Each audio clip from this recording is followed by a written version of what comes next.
میرے محترم بھائیوں اور عزیز دوستو، آج کا پیغام بڑا امید والا ہے، دل کو زندہ کرنے والا ہے اور گناہوں میں ڈوبے انسان کو سہارا دینے والا ہے۔ اللہ تعالیٰ قرآن میں اپنے محبوب نبی اکرم صلی اللہ علیہ وسلم سے فرماتا ہے، اے نبی میرے بندوں کو بتا دو کہ میں ہی بہت زیادہ بخشنے والا ہوں، نہایت رحم کرنے والا ہوں۔ بھائیوں ذرا سوچئے، یہ اعلان کون کر رہا ہے؟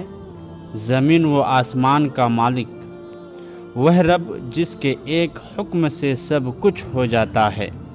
وہی رب خود فرما رہا ہے، میرے بندوں کو بتا دو میں بڑا بخشنے والا ہوں، بڑا مہربان ہوں۔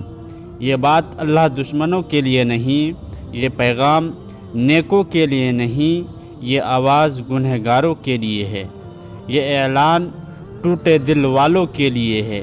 میرے بھائیوں، ہم میں سے کون ہے جو گناہوں سے پاک ہو؟ کون ہے جس کی راتیں بے گناہ گزری ہو؟ کون ہے جس کی آنکھ، زبان، دل، ہاتھ سے خطا نہ ہوئی ہو؟ لیکن اللہ فرماتا ہے، بتا دو میرے بندوں کو، یعنی مایوس نہ ہو۔ دروازہ بند نہیں ہوا، رحمت ختم نہیں ہوئی۔ نبی کریم صلی اللہ علیہ وسلم نے فرمایا، اللہ کی رحمت اس کے غضب پر غالب ہے۔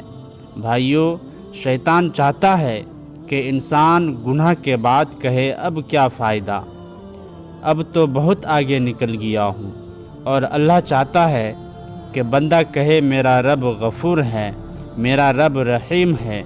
قرآن میں ایک اور جگہ اللہ فرماتا ہے، اے میرے وہ بندو جنہوں نے اپنی جانوں پر زیادتی کی ہے، اللہ کی رحمت سے نا امید نہ ہو۔ یہ آیت گناہوں کی فہرست نہیں پوچھتی، یہ ماضی کا حساب نہیں مانگتی، بس ایک چیز چاہتی ہے، سچی توبہ۔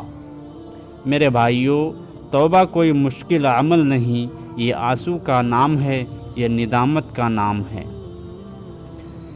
یہ اللہ کی طرف پلٹ آنے کا نام ہے۔ نبی کریم صلی اللہ علیہ وسلم نے فرمایا، گناہ سے توبہ کرنے والا ایسا ہے جیسے اس نے گناہ کیا ہی نہ ہو۔ ذرا سوچئے، جس رب کی بخشش کا یہ عالم ہو، اس رب سے نا امید ہونا کتنا بڑا ظلم ہے۔ آج اگر دل بوجھ ہے، آج اگر زندگی بکھری ہوئی ہے، آج اگر ضمیر ملامت کر رہا ہے، تو سمجھ لو اللہ خود بلا رہا ہے، کہہ رہا ہے، میرے بندے آجا، میں بڑا بخشنے والا ہوں، بڑا مہربان ہوں۔